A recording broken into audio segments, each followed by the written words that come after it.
Hello friends, मैं गुंजन कुमार आप लोगों के लिए फिर से शिवांश एजुकेशन हब के थ्रू वीडियो लेकर आया हूं। आज पढ़ेंगे हम लोग बेस के बारे में। तो बेस होता क्या है?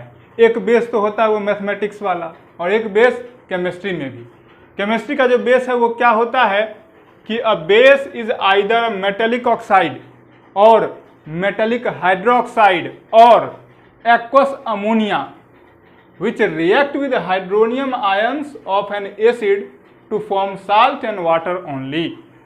वैसा सब्सटेंस कहने का मतलब मेटेलिक ऑक्साइड, मेटेलिक हाइड्रोक्साइड या एक्वस अमोनिया सॉल्यूशन जो होगा, जो आपको हाइड्रोनियम आयन से रिएक्ट करके साल्ट और वाटर का ही सिर्फ फॉर्मेशन करेगा, उसको क्या नाम देंगे?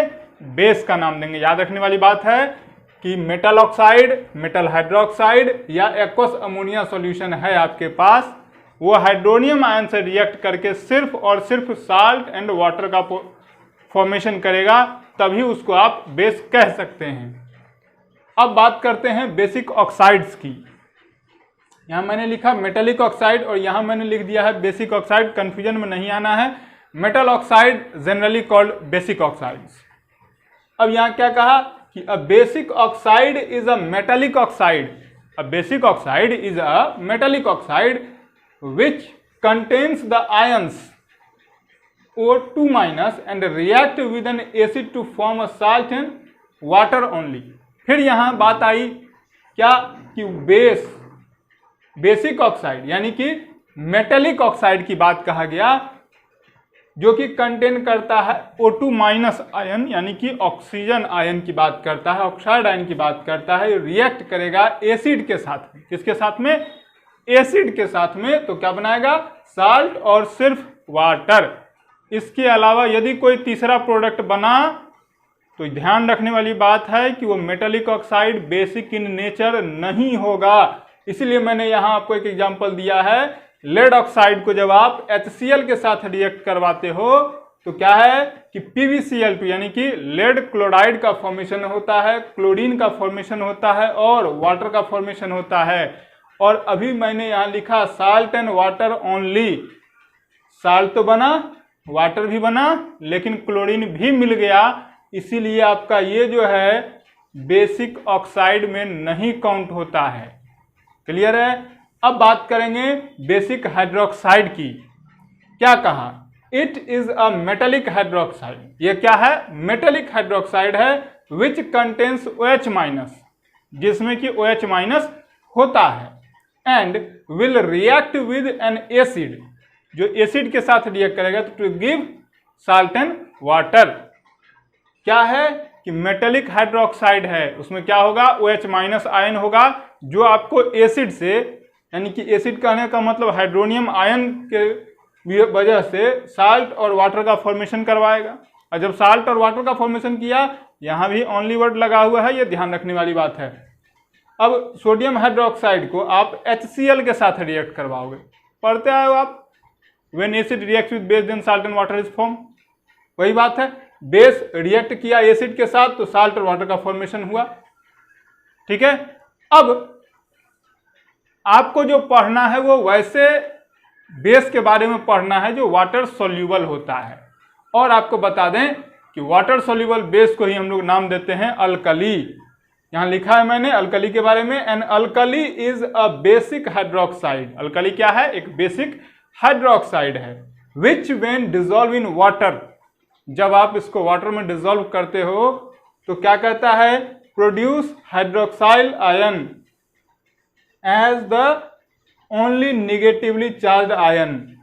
हाइड्रोक्साइड आयन का फॉर्मेशन होगा जो कि आपका सिर्फ निगेटिव चार्ज आयन होगा, अकेला होगा वो। तो क्या है कि सोडियम हाइड्रोक्साइड जब एक्वस सॉल्यूशन में था तो क्या बनेगा? Na+ और OH-, ये रिवर्सिबल होता है।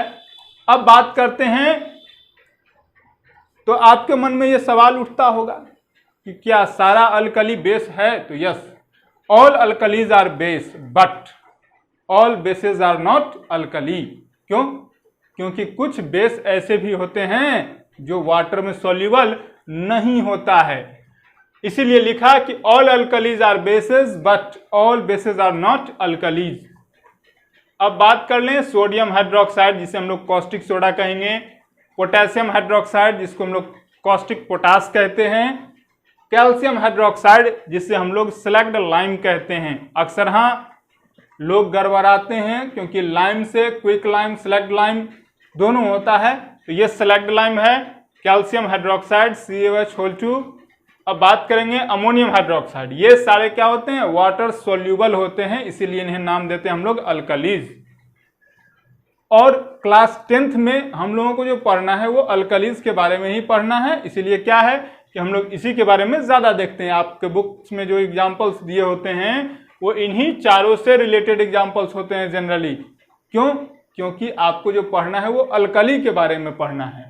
अब बात कर लें फेरिक हाइड्रोक्साइड यानी कि FeOH3 एंड CuOH2, तो ये दोनों क्या है, ये दोनों बेस तो है लेकिन अल्कली नहीं है। क्यों?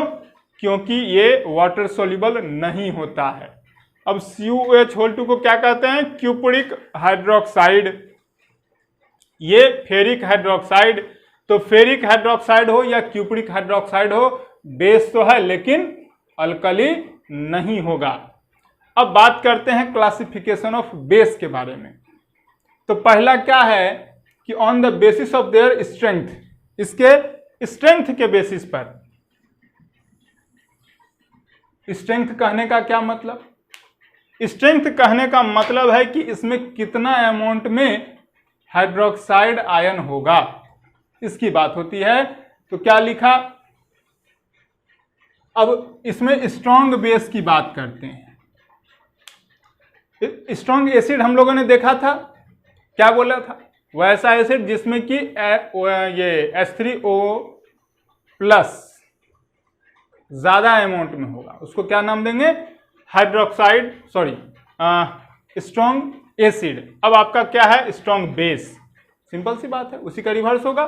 क्या कहा, it undergoes almost complete ionisation in aqueous solution and to produce a high concentration of OH- ion. वहां क्या होता था, वो भी कंप्लीट आयोनाइज होता था और H3O प्लस का फॉर्मेशन करता था। यहाँ क्या है कि यहाँ भी जो आपको स्ट्रॉन्ग बेस जो होता है वो वाटर में सोल्यूबल होता है पूरी तरह से, और वो कंप्लीट आयोनाइज होता है। और जब कंप्लीट आयोनाइज होगा तो क्या है कि हाइड्रोक्साइड आयन का फॉर्मेशन होगा। अब जब हाइड्रोक्साइड आयन का फॉर्मेशन होगा तो कितने अमाउंट में होगा, उसका स्ट्रेंथ पर वही होता है कि जितना ज्यादा अमाउंट होगा उसके हिसाब से उसको स्ट्रॉन्ग या वीक का नाम देंगे। अब यहाँ सोडियम हाइड्रोक्साइड है, अभी मैंने बताया क्या कि ये क्या है, अल्कली है। अल्कली वाटर सोल्यूबल होता है और अभी ये ब्रेक भी करता है बहुत तेजी के साथ। तो तेजी के साथ ब्रेक किया तो कंप्लीटली आयोनाइज हुआ OH-, इसलिए क्या होगा, स्ट्रॉन्ग होगा। पोटेशियम हाइड्रोक्साइड की बात कर लें तो ये भी कंप्लीटली आयोनाइज होता है। इसीलिए ये भी बता दूं, जिस तरह से आप स्ट्रॉन्ग एसिड को डायरेक्ट वे में टच नहीं कर सकते हैं, वैसे ही इन दो को भी आप डायरेक्ट वे में टच नहीं कर सकते हैं, क्योंकि ये भी हार्मफुल होता है, डेंजरस होता है। बात कर लें कि all oxides and hydroxides are insoluble. क्या लिखा, all oxides and hydroxides are insoluble except those of the sodium and potassium ammonia. क्या कहा कि जितने भी ऑक्साइड हैं या हाइड्रोक्साइड हैं वो इनसोल्यूबल होते हैं except sodium, potassium and ammonia के। अगला है वीक बेस। अभी मैंने बताया था आपको कि स्ट्रॉन्ग बेस क्या होता है, जिसमें हाइड्रोक्साइड आयन का कॉन्सेंट्रेशन ज़्यादा होता है, उसे हम नाम दे देते हैं स्ट्रॉन्ग बेस। तो वीक बेस क्या, वैसा बेस जिसमें हाइड्रोक्साइड आयन का कॉन्सेंट्रेशन कम होगा, उसको क्या नाम देंगे, वीक बेस। जैसे अमोनियम हाइड्रोक्साइड है, ये जब ब्रेक होता है तो अमोनिया और हाइड्रोक्साइड आयन। कैल्शियम हाइड्रोक्साइड है तो Ca2 प्लस और OH- में, तो ये आपको वीक बेस होगा। फिर क्या कहा, on the basis of their acidity, acidity के बेसिस पर। तो अब ये होता क्या है, इसके जान लें the acidity of a base is the number of hydroxyl ions that one molecule of that base gives on dissociation in water. तो वो बेस जो वाटर में डिजॉल्व, कोई बेस है उसका एक मॉलिक्यूल हुआ, जब आप उसको वाटर में डिजॉल्व करते हो तो क्या है कि वो ब्रेक करेगा। तो ब्रेक करेगा तो एक मॉलिक्यूल में कितने हाइड्रोक्साइल आयन प्रोड्यूस होंगे उसके हिसाब से इसको नाम दिया गया है। जैसे एक हाइड्रोक्साइल आयन यदि प्रोड्यूस होता है तो लिखा है मोनो एसिडिक बेस। क्या कहा? It is a base that dissociates in aqueous solution. It is a base that dissociates in aqueous solution to produce one hydroxide ion per molecule। एक molecule में यदि एक हाइड्रोक्साइड आयन का production होता है तो वैसे बेस को नाम देते हैं मोनो एसिडिक बेस। एग्जाम्पल के तौर पर sodium hydroxide, potassium hydroxide, ammonium hydroxide हुआ। अब देखो ये सोडियम हाइड्रोक्साइड है, ये जब ब्रेक किया तो Na+ और OH- में यहाँ एक ही OH- है ना, इसीलिए इसको क्या नाम देंगे? Mono acidic base. आपको मैं बता दूं, मोनो का मतलब एक होता है, डाई का मतलब दो और ट्राई का मतलब तीन होता है। इसीलिए अब क्या है, डाई एसिडिक बेस की बात किया। क्या लिखा? It is a base that dissociates in aqueous solution to produce 2 OH- ions per molecule of that base. क्या कहा कि वो बेस जो वाटर में डिसॉल्व होने के बाद डिसोसिएट्स करे और डिसोसिएट करके 2 हाइड्रोक्साइल आयन का प्रोडक्शन करे, उसको क्या नाम देंगे? Diacidic base. जैसे कैल्शियम हाइड्रोक्साइड जब आपका एक्वस सॉल्यूशन में होगा तो डिसॉल्व होने के बाद, डिसोसिएट्स होने के बाद Ca2+ और 2 OH- का फॉर्मेशन करेगा। तो यहाँ देखिए आप OH के आगे में जो है 2 लिखा हुआ है ना, तो ये 2 क्या है कि डाई एसिडिक बेस के बारे में ये बताता है। अब बात कर लेते हैं ट्राई एसिडिक की। तो क्या कहा? It is a base that dissociates in aqueous solution to produce 3 OH- ions per molecule of that base. जब किसी बेस के एक मॉलिक्यूल से 3 हाइड्रोक्साइड आयन का प्रोडक्शन होगा तो नाम देंगे हम लोग उसे ट्राई एसिडिक बेस। फिर क्या लिखा? If the base is in water insoluble it will contain 3 hydroxide ion पर मॉलिक्यूल। वैसा बेस जो वाटर में इनसॉल्यूबल होगा उसमें 3 हाइड्रोक्साइल आयन होते हैं, यानी कि FeOH3 और AlOH3। ये दोनों क्या है? वाटर में इनसॉल्यूबल होता है। अब प्रिपरेशन के बेसिस पर भी बेस को डिवाइड किया गया। तो पहला है फ्रॉम मेटल, मेटल से जो बनाया जाता है। तो क्या लिखा? Metals when react with oxygen give base. Metal जब ऑक्सीजन से रिएक्ट करता है तो बेस का फॉर्मेशन करता है। मेटल ऑक्सीजन से रिएक्ट किया तो बेस बनाया। तो सोडियम जब ऑक्सीजन से रिएक्ट करेगा यहाँ पर, तो सोडियम ऑक्साइड का फॉर्मेशन हुआ Na2O। क्यों? क्योंकि सोडियम की वैलेंसी 1, ऑक्सीजन का 2, इसीलिए Na2O। मैग्नीशियम ऑक्साइड, अब मैग्नीशियम ऑक्साइड जब लिखा तो MgO। क्यों? क्योंकि मैग्नीशियम की वैलेंसी भी 2 और ऑक्सीजन की भी वैलेंसी 2। अब सवाल ये है कि क्या आपका रिएक्शन बैलेंस है?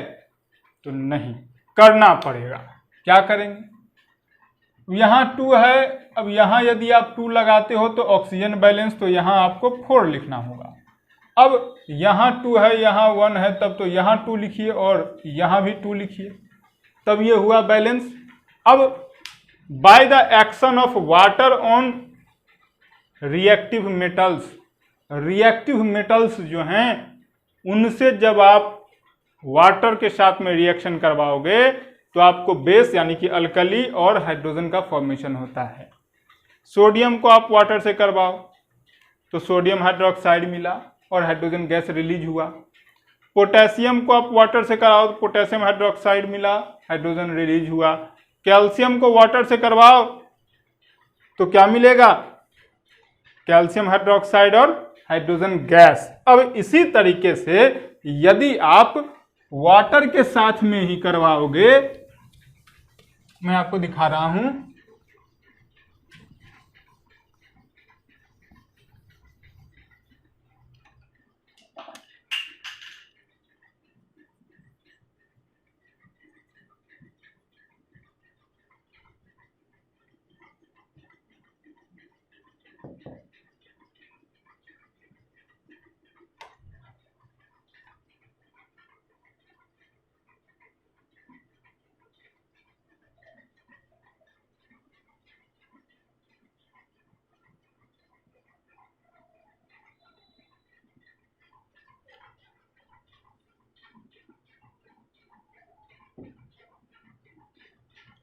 अब सॉल्यूबल मेटल के साथ में जो वाटर का एक्शन होगा by the action of water on soluble metal oxide, तो सॉल्यूबल मेटल ऑक्साइड के साथ में जब होगा तो क्या होगा कि मेटल ऑक्साइड को आप किसके साथ करवा रहे हो? वाटर के साथ में, यानी कि H2O के साथ में। तो क्या मिलेगा? तो आपको यहां जो है मेटल हाइड्रोक्साइड मिलेगा। ठीक है, जैसे आप सोडियम ऑक्साइड को वाटर से करवाओगे तो आपको क्या मिलेगा? NaOH मिलेगा। अब ये बैलेंस है या नहीं है ये आप देख लो, नहीं बैलेंस है 2 लगाओ। इसके बाद भी है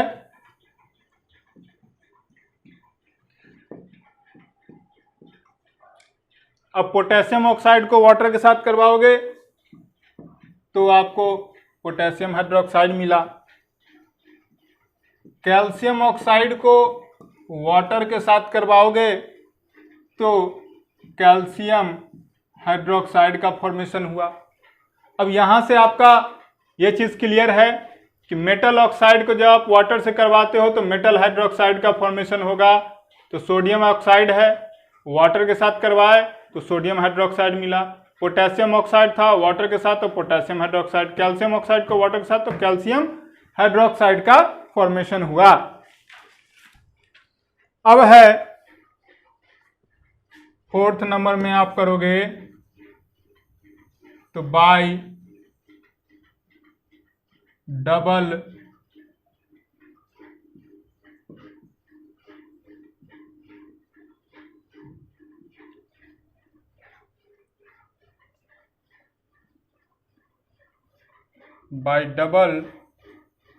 decomposition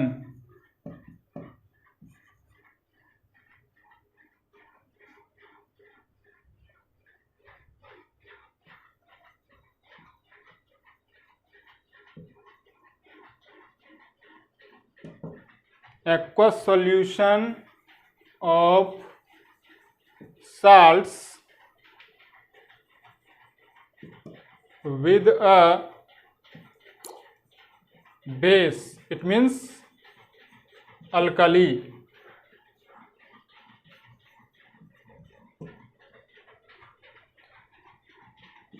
precipitates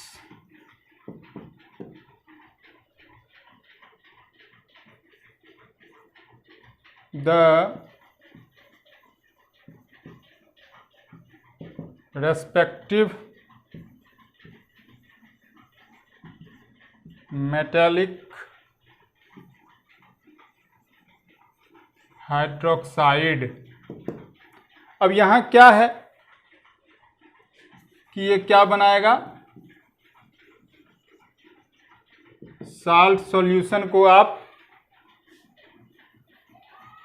बेस के साथ रिएक्ट करवाओगे। साल्ट सॉल्यूशन को किसके साथ? बेस के साथ करवाना है। तो क्या मिलेगा? बेसिक हाइड्रोक्साइड प्लस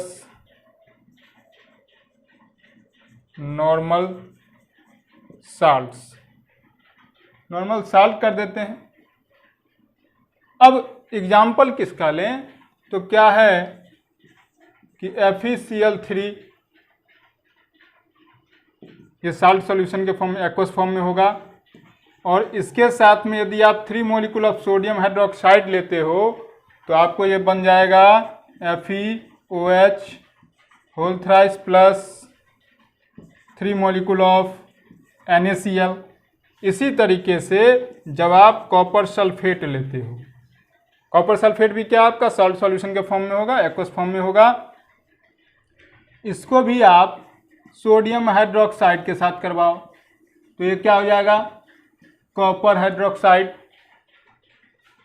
साथ में Na2SO4 हो जाएगा।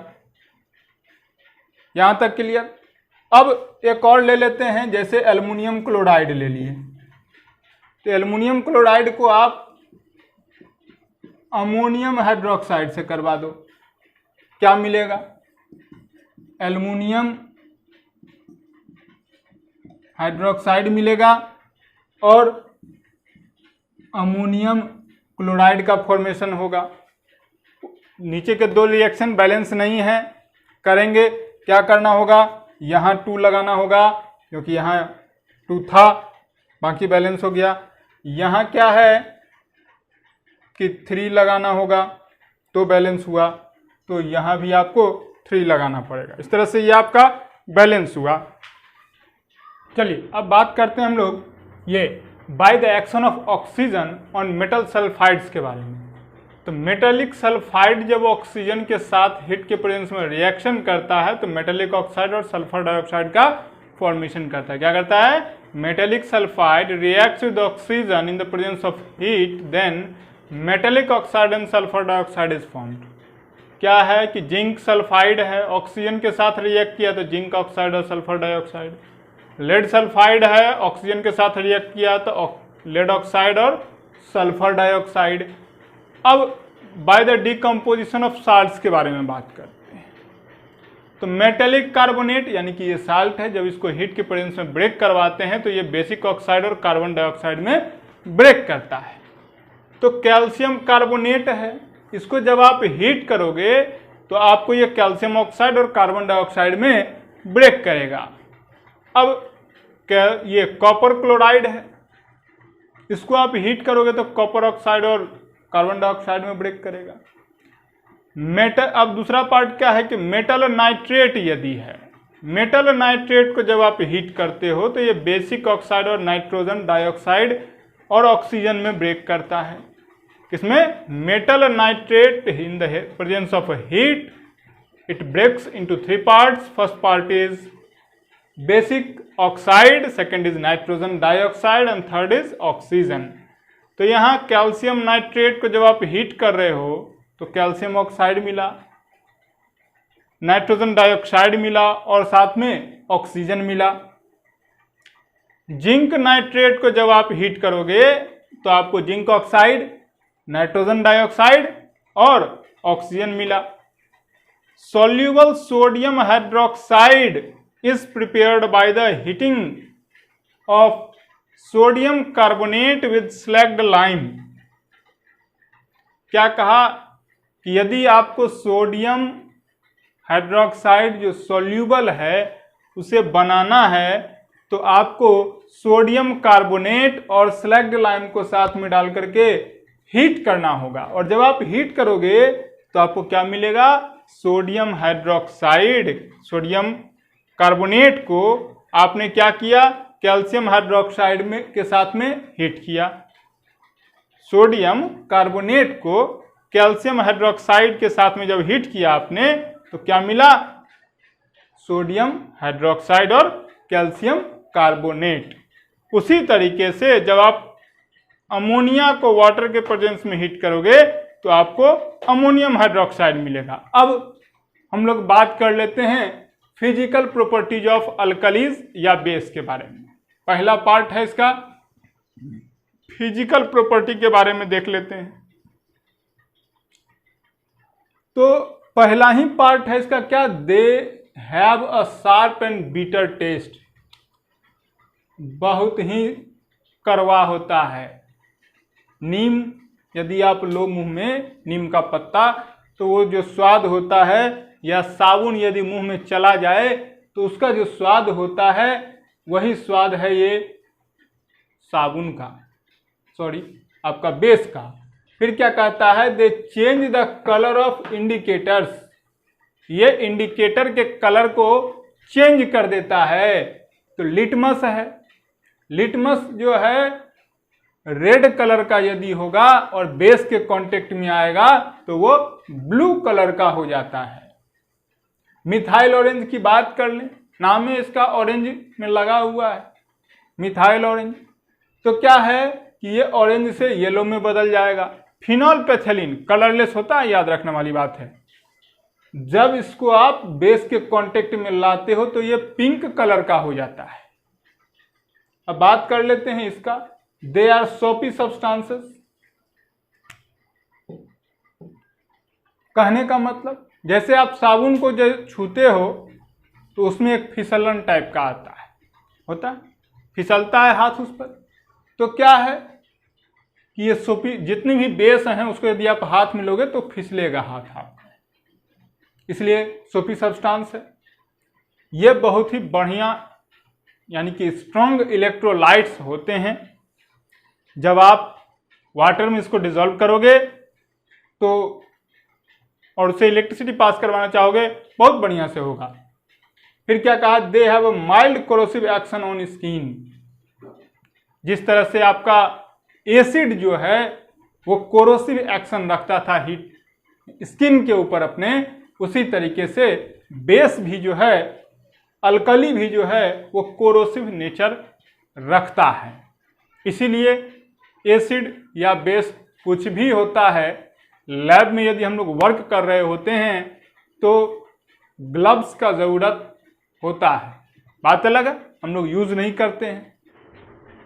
अब देखिए हम लोग बात करेंगे केमिकल प्रॉपर्टीज़ के बारे में। केमिकल प्रॉपर्टीज़ में क्या है कि फर्स्ट पार्ट है कि strong alkalis absorbs carbon dioxide from air to form carbonates. आपका जो स्ट्रॉन्ग अल्कली होता है ना, वो एटमॉस्फेयर में जो कार्बन डाइऑक्साइड है उसको एब्जॉर्ब करके कार्बोनेट का फॉर्मेशन कर लेता है। इसीलिए लिखा है क्या कि strong alkali plus carbon dioxide, तो कार्बोनेट प्लस वाटर का फॉर्मेशन होता है। तो सोडियम हाइड्रोक्साइड आपका जब कार्बन डाइऑक्साइड से रिएक्ट करेगा तो सोडियम कार्बोनेट और वाटर का फॉर्मेशन होगा। अब सोडियम कार्बोनेट का फॉर्मूला Na2CO3 क्यों लिखा है, क्योंकि सोडियम की वैलेंसी 1 और कार्बोनेट की वैलेंसी 2, इसीलिए Na2CO3। अब पोटेशियम हाइड्रोक्साइड है, कार्बन डाइऑक्साइड के साथ रिएक्ट किया तो पोटेशियम कार्बोनेट और वाटर का फॉर्मेशन किया। अगला है कि they neutralize acid to form salt and water. ये चीज़ हम लोगों ने एसिड के केमिकल प्रॉपर्टीज में भी पढ़ा था कि जब एसिड बेस के साथ रिएक्ट करता है तो साल्ट और वाटर का फॉर्मेशन करता है। तो क्या है कि बेस या अल्कली को जब आप एसिड से करवाते हो तो साल्ट और वाटर का फॉर्मेशन होगा। अब कैल्शियम हाइड्रोक्साइड है, HCl के साथ रिएक्ट किया तो क्या बनाया, CaCl2 और वाटर। फिर आपका FeOH2 है यानी कि आयरन हाइड्रोक्साइड है। इसको जब आप हाइड्रोक्लोरिक एसिड के साथ रिएक्ट करवाते हो तो आपको FeCl2 और H2O का फॉर्मेशन होता है। अब बात करते हैं थर्ड पॉइंट। थर्ड पॉइंट में क्या है कि जब when they are warmed with an ammonium salt, ammonia gas is given out. कहने का मतलब है कि जब आप किसी बेस या अल्कली को अमोनिया साल्ट के साथ में हीट करते हो तो आपको अमोनिया गैस और का रिलीज होता है। अब क्या है कि अमोनियम साल्ट, अल्कली तो साल्ट, वाटर और अमोनिया का फॉर्मेशन हुआ तो NH4Cl यानी कि अमोनियम क्लोराइड। अमोनियम क्लोराइड को रिएक्शन किसके साथ करवाया हमने, तो सोडियम हाइड्रोक्साइड अल्कली है। जब आप इसको रिएक्ट करवाओगे तो आपको सोडियम क्लोराइड मिला, वाटर मिला और अमोनियम गैस मिला। तो तो अमोनिया जो गैस मिला वो रिलीज हो जाएगा, इसलिए अपवर्ड एरो के साथ में है। अब बात करते हैं फोर्थ पॉइंट का, क्या कहता है, they precipitate as insoluble metallic hydroxide when added to the solution of salt of the heavy metals. Heavy metal के जो साल्ट हैं उनके साथ जब आप इसको रिएक्ट करवाओगे तो क्या है कि साल्ट मिलेगा और इनसॉल्युबल हाइड्रोक्साइड मिलेगा। मेटेलिक साल्ट है, बेस या अल्कली के साथ जब रिएक्ट करवाओगे तो साल्ट और इनसॉल्युबल हाइड्रोक्साइड का फॉर्मेशन हुआ है। क्या है कि आपको कॉपर सल्फेट है, कॉपर सल्फेट को जब आप सोडियम हाइड्रोक्साइड के अमोनियम हाइड्रोक्साइड के साथ रिएक्ट करवा रहे हो तो क्या मिला, अमोनियम सल्फेट मिला NH4 और कॉपर हाइड्रोक्साइड मिला। कॉपर हाइड्रोक्साइड का कलर पेल ब्लू होता है। अब जिंक सल्फेट है, जिंक सल्फेट को जब आप सोडियम हाइड्रोक्साइड से करवा रहे हो, जिंक सल्फेट को सोडियम हाइड्रोक्साइड के साथ, तो क्या मिला, सोडियम सल्फेट मिला Na2SO4 और जिंक हाइड्रोक्साइड मिला।